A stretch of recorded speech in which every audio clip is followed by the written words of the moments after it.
स्वास्थ्य राज्य मंत्री भारती प्रवीण पवार ने मंगलवार को राज्यसभा को यह बताया कि दूसरी लहर के दौरान किसी भी राज्य या केंद्र शासित प्रदेश में कोरोना महामारी के दौरान ऑक्सीजन की कमी से किसी की भी मौत की जानकारी नहीं मिली है और यह जवाब उन्होंने राज्यसभा को लिखित रूप में दिया है। रिपोर्ट में उनका कहना है कि स्वास्थ्य राज्य का विषय है। प्रत्येक राज्य तथा केंद्र शासित राज्य कोरोना संक्रमित तथा मृतकों की संख्या के विषय में केंद्र को नियमित सूचना देते हैं और बहरहाल किसी भी राज्य या केंद्र शासित प्रदेश ने ऑक्सीजन के अभाव में किसी की भी जान जाने की खबर नहीं दी है। इस बयान के बाद पक्ष तथा विपक्ष का एक दूसरे पर आरोप प्रत्यारोप और सियासत का मामला गर्माता चला जा रहा है। विपक्ष लगातार सरकार के विरोध में ट्वीट और प्रेस कॉन्फ्रेंस करके इसे झूठ करार दे रही है, पर कुछ घटनाओं पर अगर नजर डालें तो मामला कुछ और ही नजर आता है।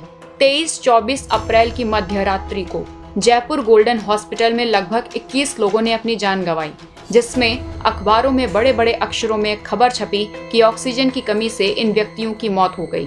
मामला दिल्ली हाईकोर्ट में पहुंचने के बाद हाईकोर्ट ने दिल्ली सरकार से जांच कमेटी का गठन करने को कहा। आपकी सरकार ने जो रिपोर्ट सौंपी वह हैरान कर देने वाली थी। रिपोर्ट में लिखा था कि सभी 21 मरीजों को घटना के समय ऑक्सीजन थेरेपी व वेंटिलेटर की सुविधा उचित रूप में मिल रही थी और किसी की भी मृत्यु ऑक्सीजन की कमी से हुई हो ऐसी पुष्टि नहीं होती है। जांच रिपोर्ट यह भी कहती है कि इन मरीजों की पहले से ही heart disease, blood pressure, hypothyroidism, diabetes, hypertension जैसे दूसरे कारणों की वजह से हालत क्रिटिकल थी। अब सवाल यह है कि सरकार कोई भी हो, पर जनता के लिए केवल मुंह से लड़ने वाले नेताओं की कलम की स्याह कागज पर आते ही क्यों खत्म हो जाती है, या ये कहो कि अपने ही नेताओं के द्वारा ऑक्सीजन सिलेंडरों की जमाखोरी के बाद किस मुंह से ऑक्सीजन की कमी का लिखित हिसाब देगी दिल्ली सरकार। दूसरी तरफ महाराष्ट्र सरकार ने भी मुंबई हाई कोर्ट को हलफनामा में लिखित बयान दिया है कि किसी भी मरीज की मृत्यु ऑक्सीजन की किल्लत के कारण नहीं हुई है। छत्तीसगढ़ के स्वास्थ्य मंत्री ने यह बयान दिया कि हमारे पास पर्याप्त ऑक्सीजन है, मृत्यु मैनेजमेंट की कमी की वजह से हुई।